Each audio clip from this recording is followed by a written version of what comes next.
you just come here? If I wake you up,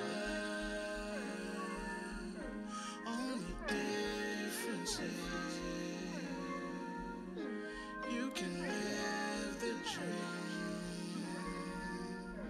Just believe in it. Once you find your shoulders dropping and your speech gets slow and hazy, you'd better change your way of being before you found your brain got lazy. You can build a better future when you join the winning team. If you desire a bright tomorrow, you must build a brighter dream. Dare to let your dreams reach beyond you. Know that history holds more than it seems. We are here alive today because our ancestors dared to dream. From Africa they lay in the bilge of slave ships and stood half naked on auction blocks. From Eastern Europe they crowded in vessels overloaded with immigrants and were misnamed on Ellis Island. From South America and Mexico, from Asia, they labored in sweatshops. From all over the world they came to America, many shivering in rags, and still they dared to dream. Let us dream for today and for tomorrow. Let us dare to dream, dream.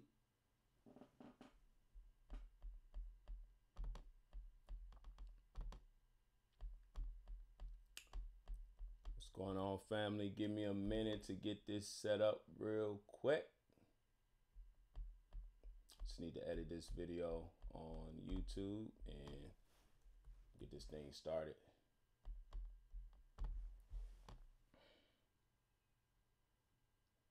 Alright, that ain't gonna work. Okay, cool.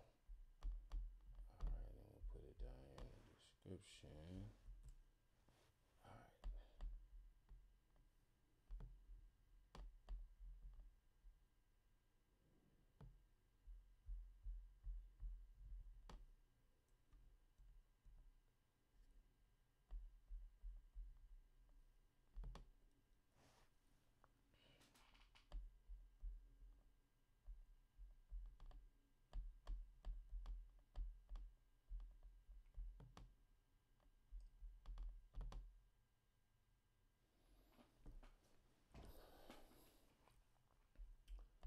Song that you was just hearing was The Dreamer by Common with Maya Angelou.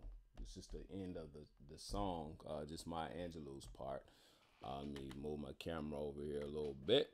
All right, so just woke up this morning with a few things on my mind as I was brushing my teeth. So I was like, let me get on here real quick and share this information.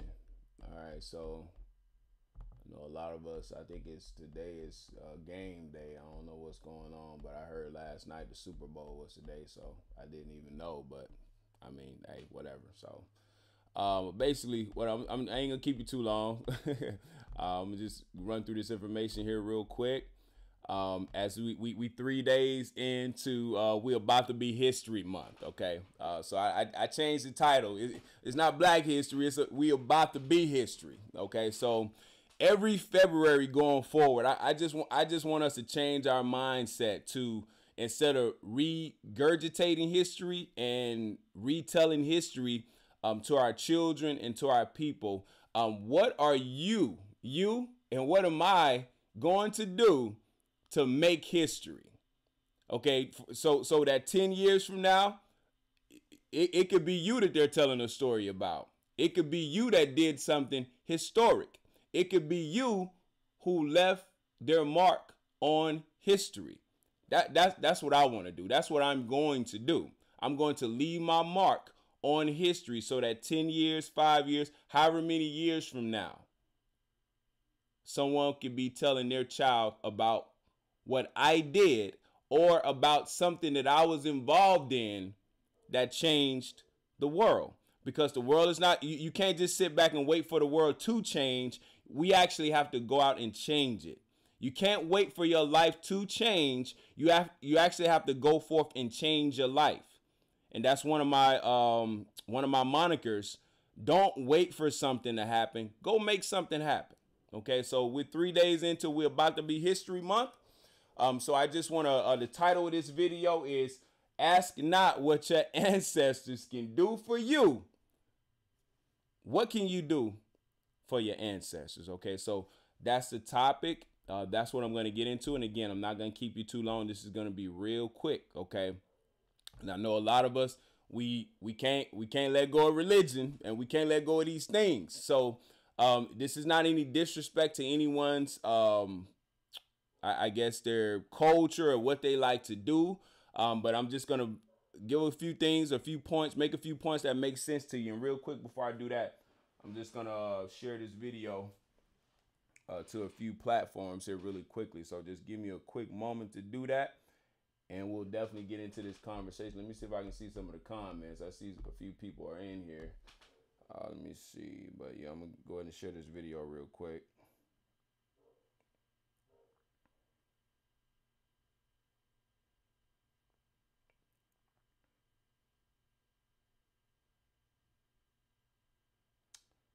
All right, so hold on.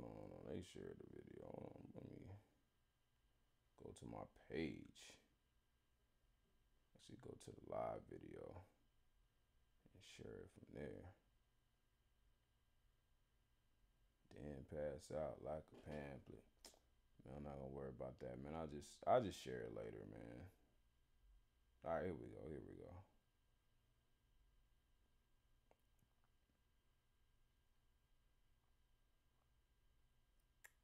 Boom, boom, boom, boom, boom, boom, boom.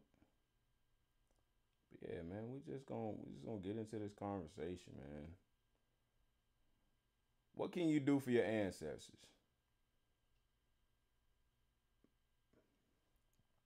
All right, so that's enough, man. Whatever. All right, so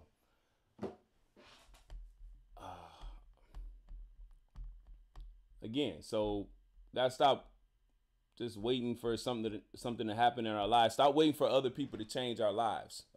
We could do whatever we want, and I'll get a little bit deeper into that a little bit later. Most of the times, it's not that someone's better than you. It's just that they're more disciplined than you. Sometimes a person's success ties directly to how disciplined a person is. Okay, so it's not that they're more talented than you. It's not that they're stronger than you. It's not that they're better than you. In most cases, the person is just more disciplined. Okay, so I'm gonna get into that a little bit later. But what I want to first talk about is ancestors. Okay, so I know we leave religion and we get into rituals, and we get into ancestor worship and respect and I guess admiration. So my whole thing is this. And when you build your shrine, and when you build your altar to your ancestors, and you go and you buy your incense, and you go buy your, I know there's people do different things. They pour out libations, water, liquor, alcohol, whatever it is. They think that the person like to do, like whatever they get something of that person's, whatever it is that they like, or whatever it is that they like to drink, or something that person liked, and you pour that out. You like sacrifice that, or you use that as some conduit. Okay. But my thing is this, and I know I say that a lot. You are the conduit. It's you. You don't have to pour out libations. You're still alive. You're still here. Whatever that person told you, whatever that person put in your mind, whatever that person put in your heart, whatever respect that you have for that person, it's in you already. By you living and by you going forth with your life and carrying yourself a certain way and living your life in a certain manner, that's your libation to your ancestor. Whether it be your grandmother, whether it be your father, your mother, or whether it be someone that's not related to you. Okay, whether it be Malcolm or Martin, whoever it is, whoever that you want to pay respect to, you're already paying respect to it. You are the conduit. Okay, so you remember in the movie Troy, when he in that scene where he went to the temple and he cut the head off of that statue. He cut the head off of that God statue, And the other guy that was talking with him, he was kind of shaking a little bit. And he was like, man, don't upset the gods. But Achilles understood that he was God. Achilles understood he didn't have to have respect for that temple. He didn't have to have respect for anything that they was doing. He didn't have to have respect for that statue because he understood that he was God, and he desecrated that statue. And you know, everybody that saw it shook them because they was in such a maze and in such disarray that this human being, this person, could disrespect some higher power and still carry on the way that he did because he understood that he was God. If you come talk to me, if you come ask me for advice, I'll knock down your altar. I'll come out and again, you got to understand what I'm trying to say right now. I'll come into your house and I'll just throw your shrine off the table wherever it's set up at. I will desecrate your shrine and I will desecrate your altar because all of those things are already in you. I don't need a shrine. I don't need an altar because I am a living example of what my ancestors left behind. Okay, I am a living, walking altar. I am a living, walking shrine. So I don't need to build one. And what I thought about this morning also is when the Bible, because y'all love religion. I'm gonna take you back to the Bible real quick. You remember the Israelites? They kept seeking after other gods. This got them in trouble time and time and time again. They did it throughout the whole Bible.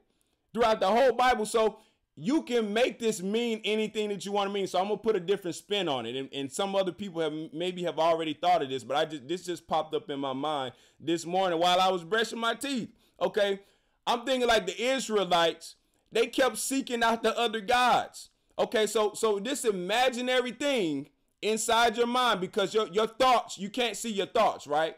But your mind talks to you. It's, self-talk. That's God. Okay, so in this book, the God that's outside of you, okay, is telling you stop worshiping other gods. Stop seeking after other gods. Stop worshiping in the high places. Stop building altars and building shrines to these other gods. Come back to the one true God. But you know what that says to me? It's talking about you. It's talking about you. Come back to the one true God. Stop seeking after these other gods and come back to the one true God, to yourself. That's what that says to me. So we're seeking after things that are outside of ourselves, when you already have everything in you to do whatever it is you're going to do in your life. I don't feel that no one is greater than me. You know why? Because I have the right amount of confidence in myself. So if everyone had the confidence in themselves that I have in myself, and again, I don't mean that arrogantly, okay? What I'm saying is I know how much confidence I have in me. And if I knew you had the same amount of confidence, I could trust you with anything. Because I know the type of confidence that I have in myself, and I know the type of belief that I have in myself. There's a song by Jagged Edge and John Legend, Seasons Change. In that song, he says, gotta have faith in the way that he moves.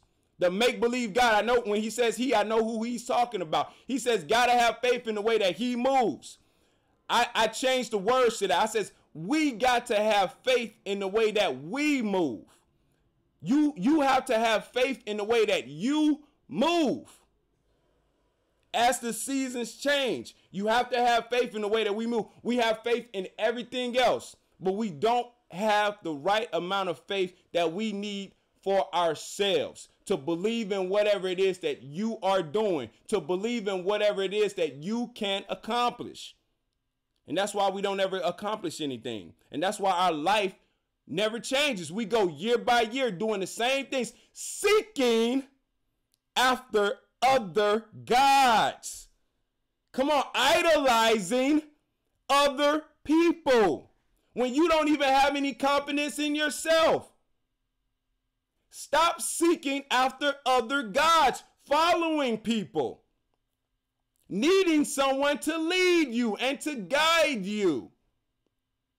seeking after other gods. I will break down your shrine. I will break down your altar because you don't need it. You are the living altar. You are the living shrine. You are the living example of what your ancestors left behind.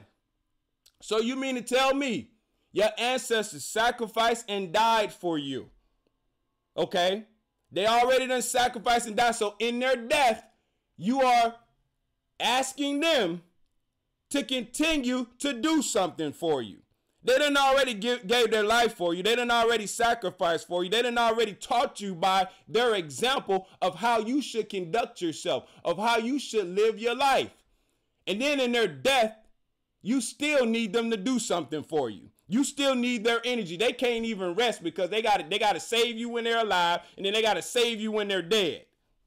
They didn't already let them rest. They didn't already put it in you already to do everything that you need to do. And I'm not telling you not to respect your ancestors. Again, I'll keep saying this until I can't say it anymore. I respect them by the way I live my life. I respect them by the decisions that I make. I respect them by being a living altar, by being a living shrine, by being a living example. Okay. All right. So also along with that, real quick, I just want to say real quick, and I'm gonna get up out of here. Okay. So you talk about like bouncing back in life. Okay. So I'm gonna give this boxing analogy, right? Okay. So I was just thinking the other day, I don't take a 10 count.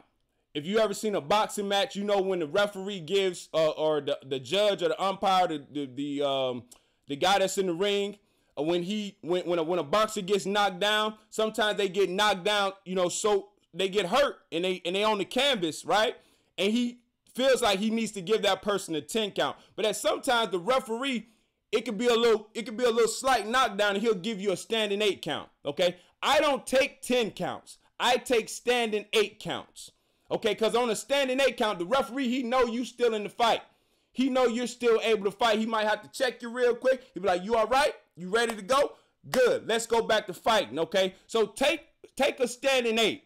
In this life, you have to take standing 8s. You cannot take a 10 count, because when you take a 10 count, that means you on the ground, you hurt.